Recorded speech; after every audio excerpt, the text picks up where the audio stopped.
Welcome to the Alumni Affairs Office on behalf of the Jawaharlal Nehru University.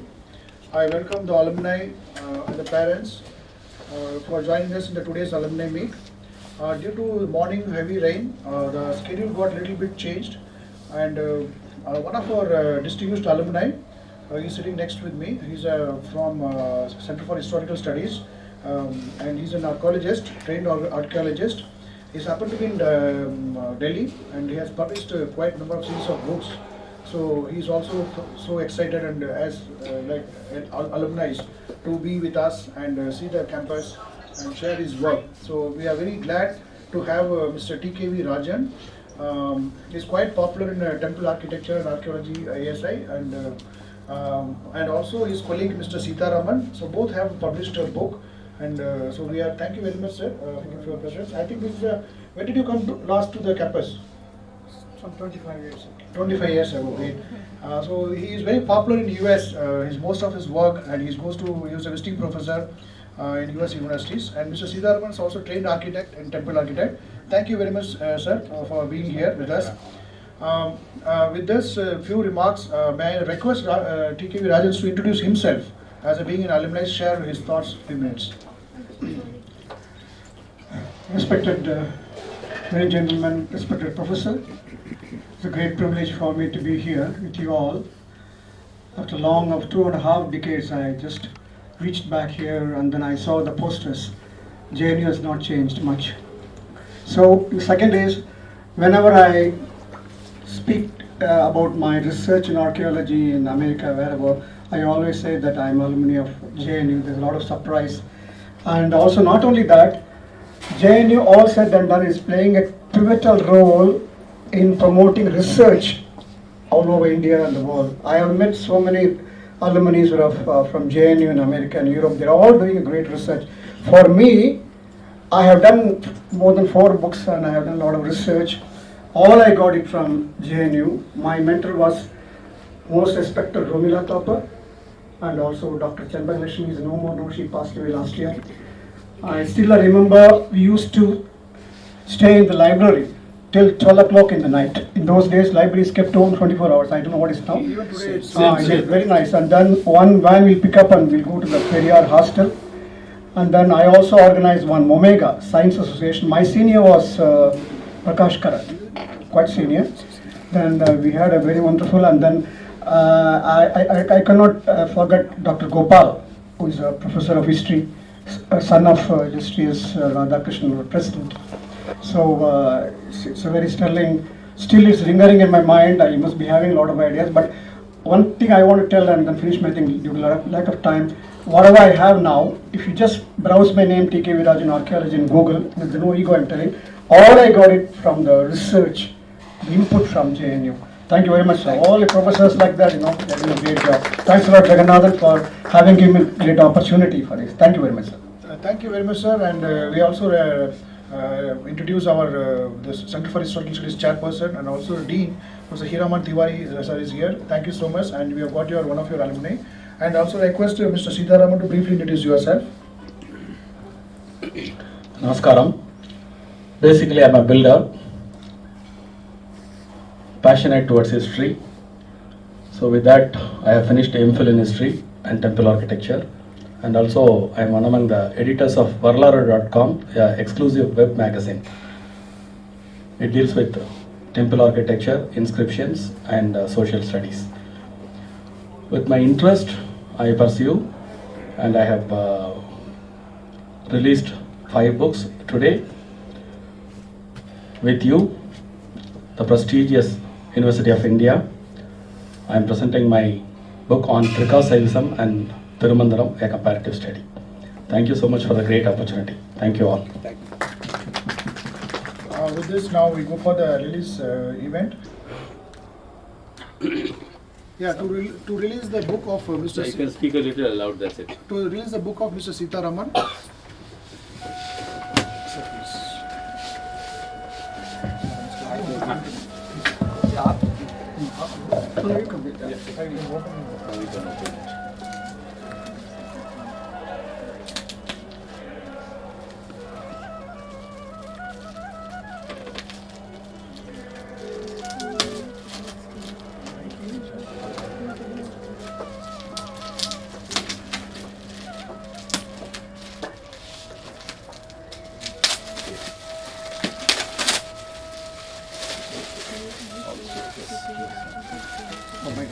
Sorry for the inconvenience. No, no.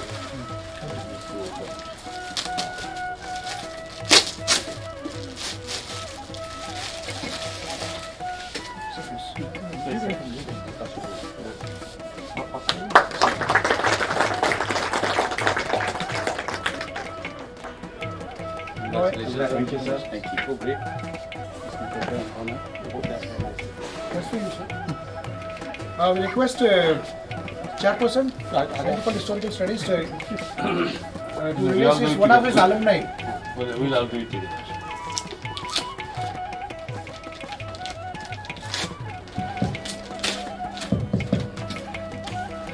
This will be violent with the paper. Yeah. पीछे. Sir. Yeah, ये हम दोनों ले लेंगे ना.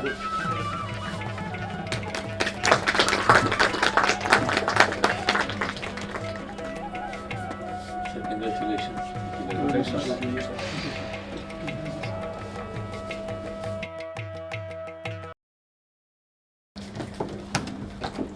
Thank you, sir. Respected Professor Kaushal Kumar Sharmaji, Dean of School of Social Sciences, Professor Hirman Tiwari, Chairperson, Center for Historical Studies, respected Dr. Jagannathan, Associate Professor, School of International Studies, respected Mr. Seetharaman, who is a internationally well-known historian. It's a great honor for me to be here with you all.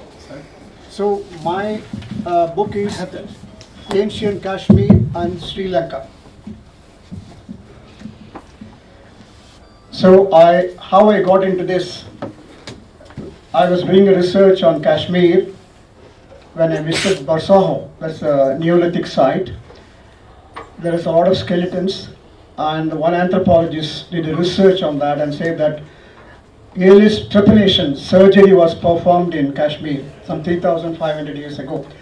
Till dating of that Barsaho is now 2,400 BC, you have to add another 2,000. So 4,500 years ago, there was a trepanation surgery was performed by the doctor.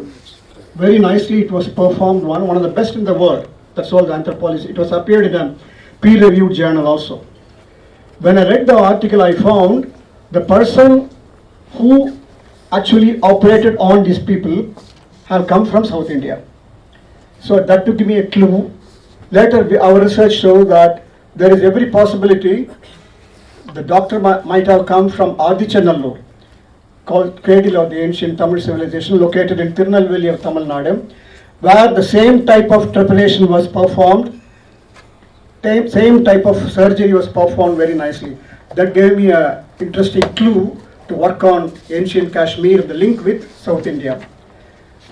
During 11th century, in the Tirubadaimaradu temple, there's a big Shiva temple, we found inscriptions saying that Kashmir Pandits visited Tamil Nadu and gave a lot of donations. And one more thing, Shimendra, well-known dramatist from Kashmir, his dramas were staged in Kerala till 17th century. All his manuscripts are available in Saraswati Mahal Library in Tanjavur also. That shows me the lot of links between Kashmir and South India. So we found that between 2nd century present era to 11th century, Kashmir played a pivotal role in molding the whole Bharat. Shankaracharya visited Kashmir, Ramanujacharya visited Kashmir, and then Thirumalar, hailed from Kashmir, came to Tamil Nadu and taught Shaivism, which Mr. Seetharaman has done a lot of research about that. So this combination of the book shows the national integrity more or less, because from Kanyakumari to Kashmir, we had a unified exposure of culture, architecture, religion. So Mr. Seetharaman is able to prove that the Trika Shaivism has played a key role in transmitting so much of content to South Indian Saiva literature. He is able to prove, and also several gods from Kashmir transcended to Tamil Nadu from 9th century, 11th century, which he will explain a little later. This kind of research is very important for us now. Instead of confining ourselves to one particular area, we wish to do research informing the learned scholars like you. Now there is a lot of integration of the culture in India. We have to do a lot of research on that one. So in my book, Kashmir Valley, geostrategic location, richness with biodiversity, evidence of early man.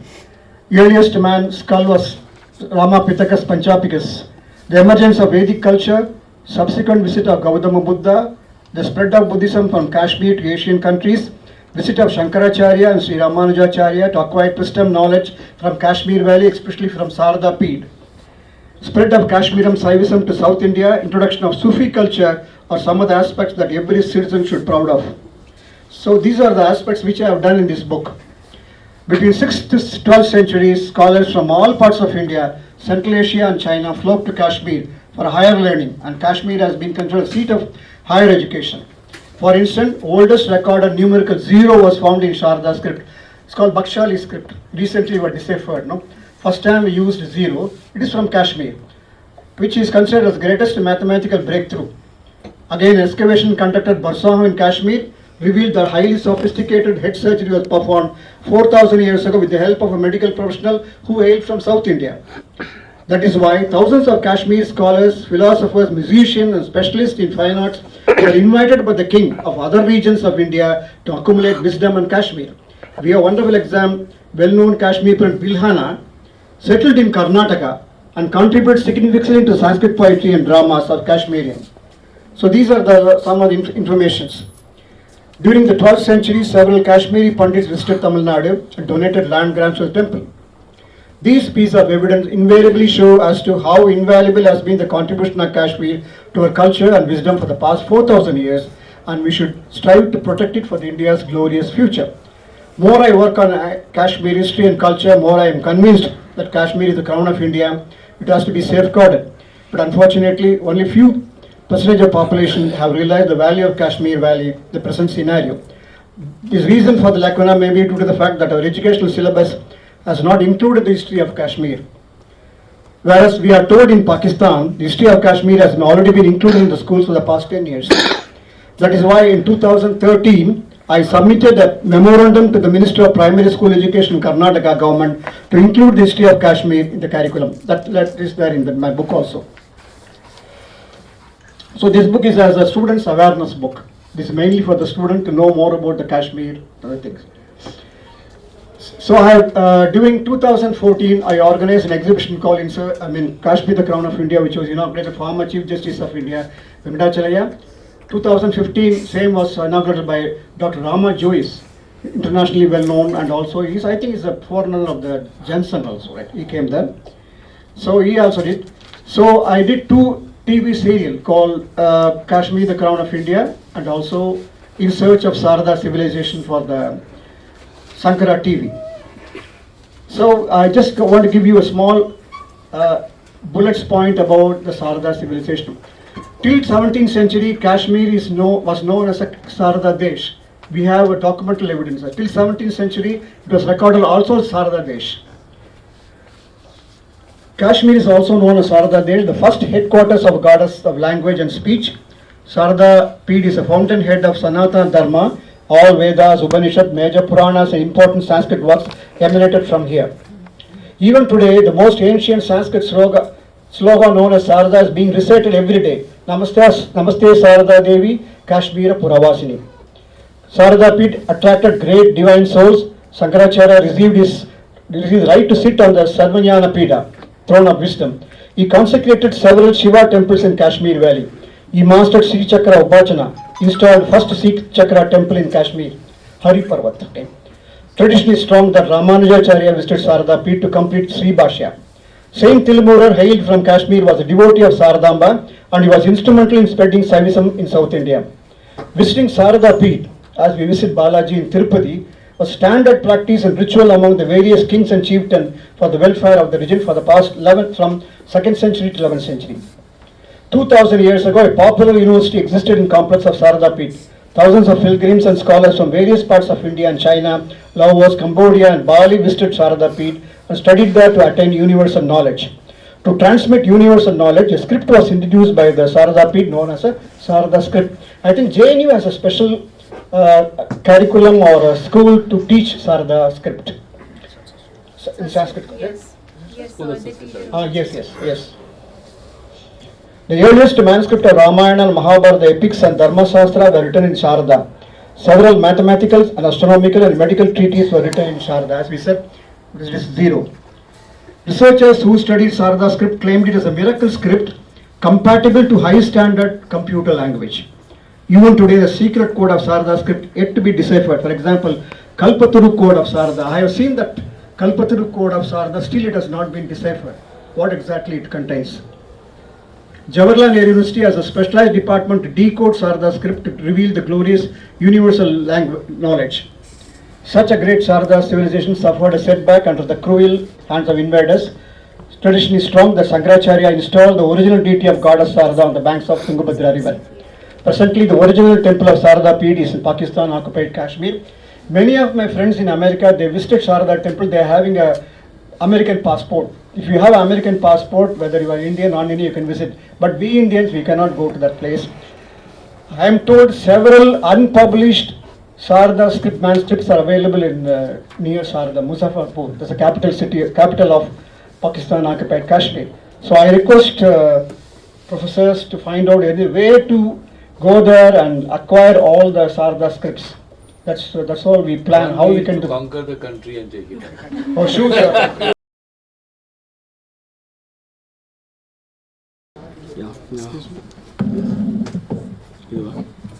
Hello.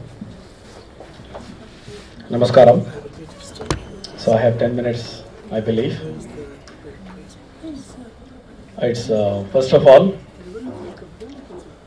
I am very much honored to release my book, Trika Shaivism and Thirumandiram, a comparative study in the prestigious University of JNU, Delhi.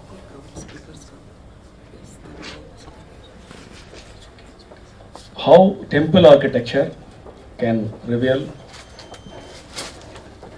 a great secret and unveil many historical facts. So I'm just going to quote one incident and give the mic to the concerned. Some 2 years back, I visited Kashmir. As an art historian, I would like to include the Avantipura temple visit in my trip. I've gone there. Though the temple is in a dilapidated condition, it attracts me so much. So I spent some 2 to 3 hours there. And I've taken some photographs and meditated there.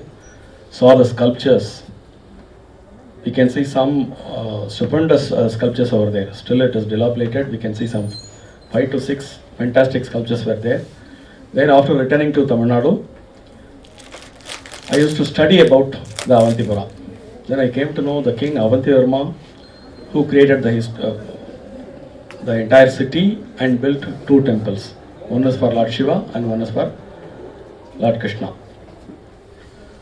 When I am studying about Avantivarman and his period, there are some interesting information comes up. One of the information is his court minister is Bhatta Kallada.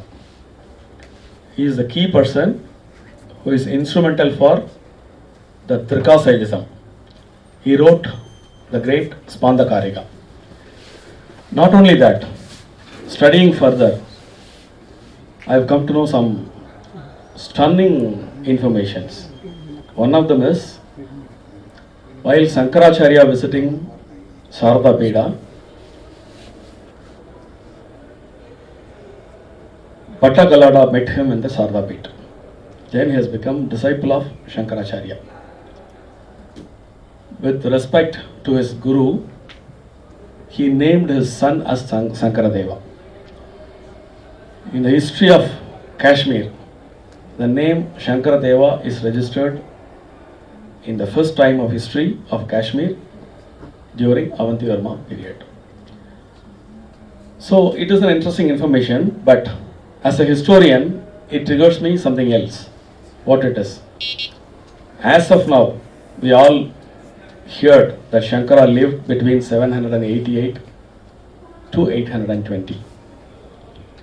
But Avantivarma rules Kashmir from 858 to 883. Then how would be possible that he met Shankara? So my research get into another field.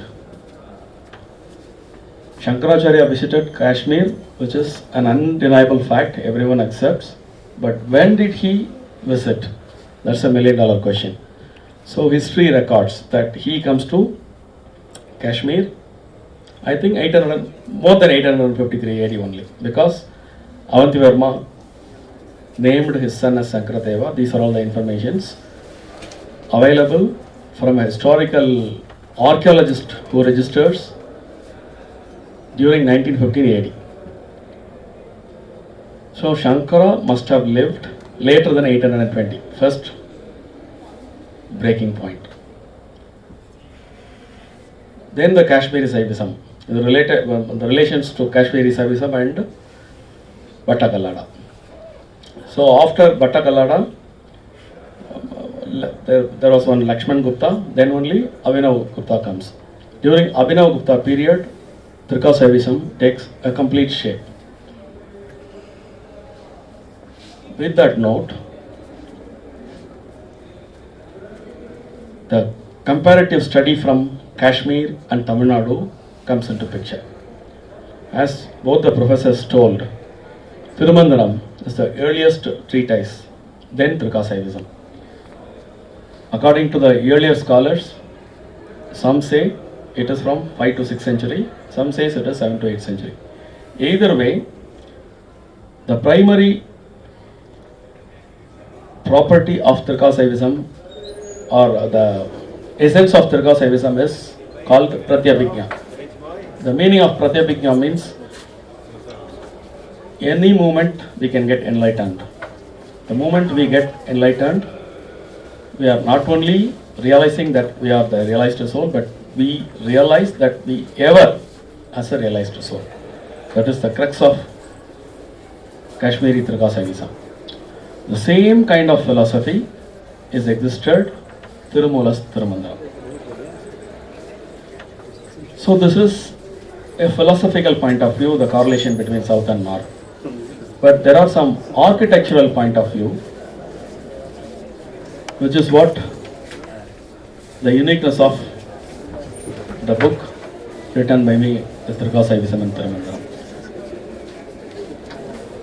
After Shankaracharya visited to Kashmir Valley, he get introduced the deity Sharda, alias Saraswati. Till such time, in Tamil Nadu, in temples, we cannot see the sculptures of Sarada. I request After the alumni to come the here. period of I request the Abhinav alumni Gupta, comes to the first row, please. The alumni. after he returns from Kashmiri Valley, the deity Sarada is introduced in Tamil Nadu. Particularly during the reign of Rajaraja I in his Bragadishwara temple, it was the first time in the art history a Saraswati statue is being sculptured in Tanjore temple. From then onwards only, the Saraswati, worship of Saraswati and making sculpture out of Saraswati happened. So this is one of the primary connection between South and North. And interestingly, in the Indian philosophy, the monistic Shaivism is the one considered as the topmost philosophy in the world. In the history of Indian philosophy, there are three big personalities have spoken about the monistic Shaivism. One is Adi Shankara from south, the another one is Acharya Abhinav Gupta from the north, and Tirumular from the south. Interestingly, when we study deeper into their philosophies, they are mentioning three common deities. One is Lord Bhairava, another is Lord Bhairavi, and Saraswati. So all three mentions these three deities without fail. So this is the commonalities of these three gurus. from both south and north. In such a manner, it goes further. So in that book, I have started from pre-history of Kashmir, then art and architecture of Kashmir, then the philosophical exponents, then comparison study from Thirumandiram and Trika Shaivism. Finally, how the north and south confluences in terms of culture, philosophy and art. So that's my work. Thanks for the great opportunity. Thank you so much. Thank you very much, Seetharaman ji. Thank you very much. It's really very. Please say it in the. How it's possible. So, shall I now? Please, your remarks. So I just want to give very brief remarks. I'm very delighted with these two books, and as Mr. Rajan has just mentioned, that of course the connection and relationship, intellectual, religious, spiritual, and all kinds of relationships between the land of the Tamil Nadu, the great land of Tamil Nadu, and Kashmir are there. You're absolutely right. From 230 onwards, or maybe a little earlier, there has been a direct relationship between Tamil Nadu and Kashmir, particularly related to Shaivism. Professor Seetharaman has written this book on Trika Shaivism, which is also known as Trika Tantrism and Krama Tantrism. These Krama and Trika Tantrism are the important aspects where Tamil Shaivism, as it is known later on from the 6th century onwards. So between 2 and 6th century onwards, there was a very hectic and very rigorous contact between the two places. How people travel, etc., is anybody's guess. You're quite right. More people traveled to Kashmir and from Kashmir to Tamil Nadu, and they carried with them whatever they had, the manuscripts, etc., or the knowledge that they carried in their memory. So that is one basic fact which we should never forget. There is a direct and a continuous unbroken chain of intellectual history, physical history even. Now you mentioned as far as the Trika and Krama Tantrism are concerned, these are very powerful, sophisticated systems in Shaivism. Krama literally means the order, that in that particular order you need to meditate upon the deity Shiva, but not just meditation, it is something to do that you can enhance the inner value of your body. That is one thing. And similarly, Trika, there are three elements that are very important in Shaivism. It's a very, I'm sorry, it's a little complex system, otherwise one can go on talking about it. So this is an extremely important book in that sense, and I'm sure he has mentioned one of the greatest scholars of, and discussed one of the greatest scholars, not that early, but from the 8th century onwards, and before that, of course, this is Abhinava Gupta I'm talking about, who writes one of the best books that has ever been written in the world. Yes. And I say this with some authority. I myself have been struggling with this for many, many decades, 3 decades. So anybody who can master Tantra Loka knows everything. So we don't even know 1% of it. That is one part. Then he wrote, other than Tantra Loka, he wrote a great commentary called Lochana, Dhvanya Loka Lochana, and then Abhinava Bharati, another book that he wrote independently, and then many other sutra books he wrote. And there he combines the cultural, intellectual, spiritual, as well as locational qualities of this land. So you see Tamil Nadu everywhere. Now, when you come down a little later, by the 12th century that you're talking about, yes, it is true that even Ramanujan had travelled. I'm not sure whether Ramanujan's great disciple ever travelled or not, but their work is full of not only the beauty. If it is an aesthetics book, then it is full of the beauty and admiration of the language, which is written those days quite rightly in Sharada script, and it's a very precise and scientific script, but also in terms of philosophical value of Shaivism that Tamil Nadu enriched Kashmir. It's just not the one-way traffic. It's not only Kashmir that influenced the Tamil Shaivism as we know by 12th century. It is the Kashmiri scholars, particularly Abhinavagupta, and even before that, they are mentioning how they have learned the beauty of Shaivism from Tamil Nadu as early as 3rd century AD. Some scholars even say, I am not an archaeologist, so I don't know, but inscriptions are available even older dates. That is in the text. Second part is the literature. One person which we all read, and in Sanskrit literature, particularly in drama and poetry, one of the greatest, equal to Kalidas. Kalidas is supposed to have been from Kashmir, but we don't know. He spent most of his time in Ujjain. Panini is supposed to have been from Kashmir. But one person from South India, Tamil Nadu, I don't know where he was from, his name is Bharavi. In the 6th century, Madurai, he writes a beautiful description of Kashmir and Himalaya. I have no idea whether he visited it or not. He writes in most lyrical, beautiful poem about Himalaya, and he compares all his words and imaginations are absolutely inspired by Tamil Nadu, because this is what he was. He was a Tamil Brahmin. And wrote in Sanskrit, of course in Tamil as well, the language I don't know. I always envy those who know Tamil, and I say I'll be a very sad man if I die without learning Tamil. But I read them in translation. So Bharavi writes in Tamil, but in Sanskrit, his Sanskrit is just remarkable. It has the texture of the beautiful old Tamil language, and he writes in Sanskrit this drama, and the most famous drama, of course, is Kirata Arjuniyam, where Arjuna goes hunting and looking for Shiva. So there is a constant connection. I am absolutely certain beyond 12th century there is much more. It's a different matter that by the 16th century you have something which is called Neo-Shaivism.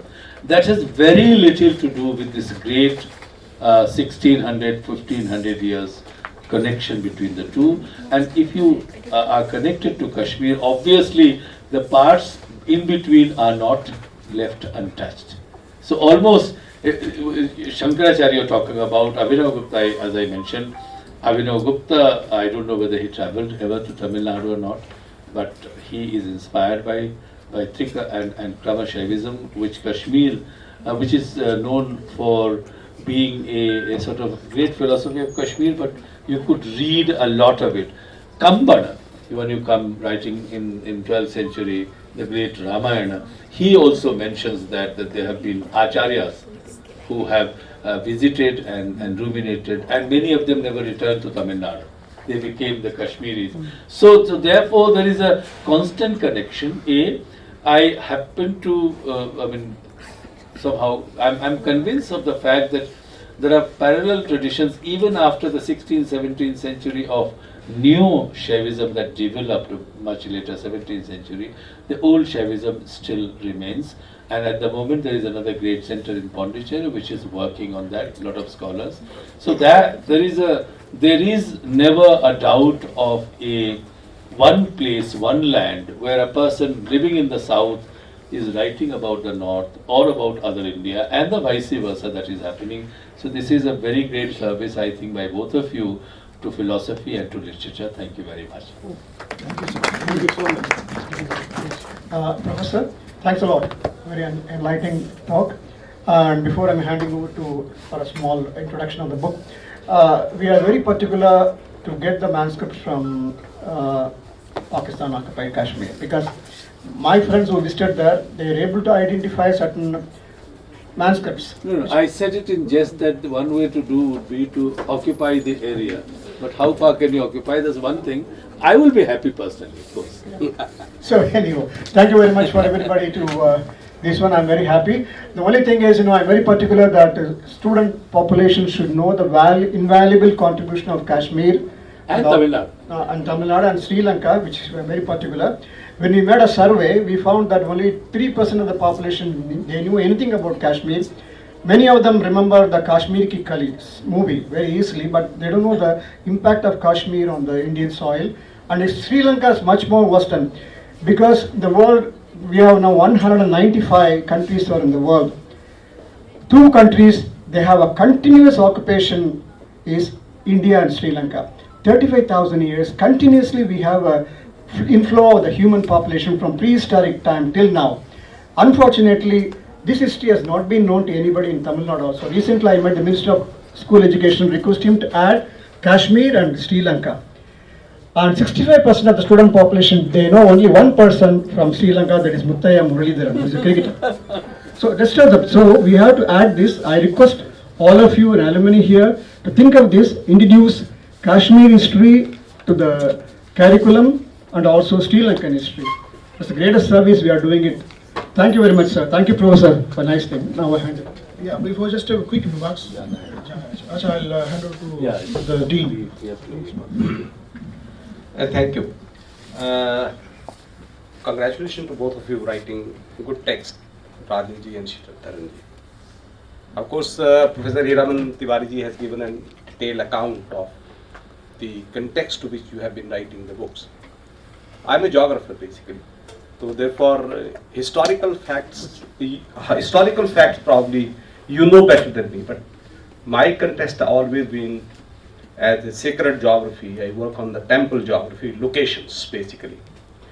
You place them in different parts of India and then you understand that why these temples probably came at that point of time.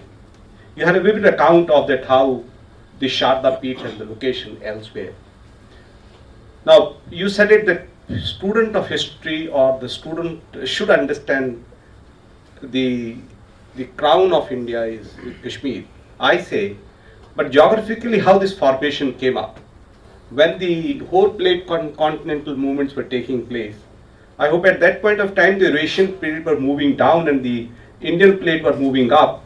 There was a great upheaval that took place and then the structural formation of a crown that emerged during that point of time and the beautiful valley was created. That is one, and my concept is that in geography we study that why these locations probably might have been taken up in those locations where the present temples are there. So locational analysis of temple is one more important aspect, and how you said it that the Shankaracharya moved from south to east to west and then to north and then to Kedarnath. Sharda Peeth has been one of the greatest places of cultural integration. People hardly know much about it, but that was the greatest peak probably where the whole cultural dissemination happened.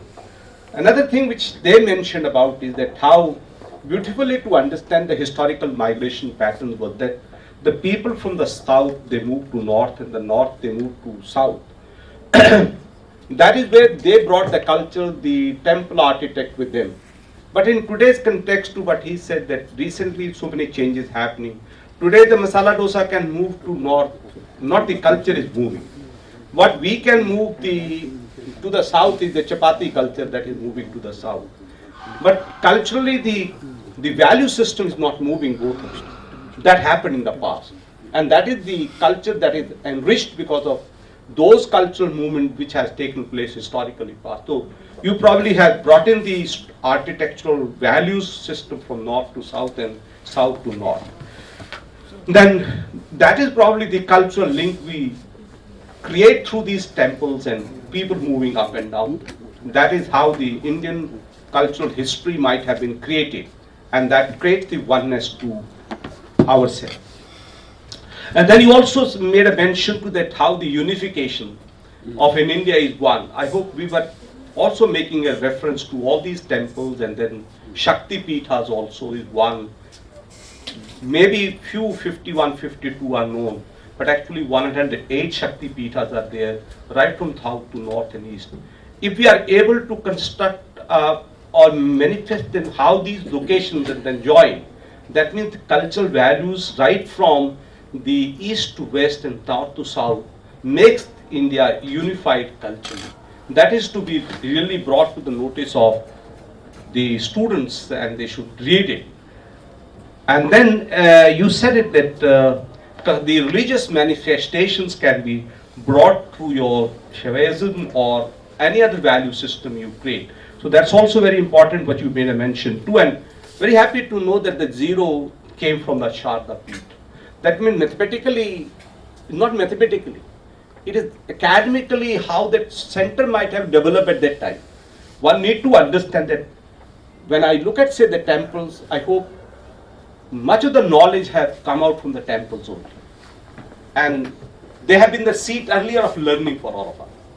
So that means the temple architecture is something different which you can appreciate from outside, but it has a meaning why the temple probably has a shape like this, how the architect might have been created. But I say that the temples have been the center of learning, and the center of learning probably was one through which we have been able to bring the idea of Indian value cultural system to the masses which were surrounding, because they have belief in the temples. So that means the temple belief and the society together brought a great change. I hope that is what he was making a mention to. Another thing very important is that at that point of time, the donations have been on the forefront, that people, those who went from the Pandit, who went to the north to the south, they made huge donation to the temples. And those who came to the south, they also made a same kind of the donation or something like this. This is how we need to build up an idea, and history, as what you said it, has a great responsibility. How JNU has carved out a historical niche, I keep mentioning to many people in different conferences, and at the Dean School of Social Sciences we say, history and the CHS or Historical Studies Center has a greater responsibility to bring in these kind of the learning and teaching and the research, which probably they have started doing it. And in due course of time, probably the whole concept of Indian history would change. And I say in most of my lectures also, that temple should be the focal of all historical learning. If we are able to make that point, because the Christian, they say that my church is the location and the center of learning from where I flow. They say my mosque is the center of learning. But I never say the temple is the seat of learning for me. This is where we are lacking, in a sense that we have to personify our temples, where we would be able to say that my religion, my culture, my values, and my belief originate from these locations. And we need to have a kind of a relationship with them. We have to make people aware the way they carry themselves, that the Indian masses, especially the Hindus, probably lack in that kind of a sense of bringing them very close to the temples and learning from them, and not even taking the next generation to those temples and locations. So generational change has to be brought in, and the temple will be the focal of learning all this. With this note, I congratulate you once for writing. I need to go, whether I will be able to understand them in detail or not. But yes, I will keep it as a record for me to read sometime whenever I will get time to work on. Thank you very much. Thank you very much, and once again, congratulations. One more point you have already mentioned.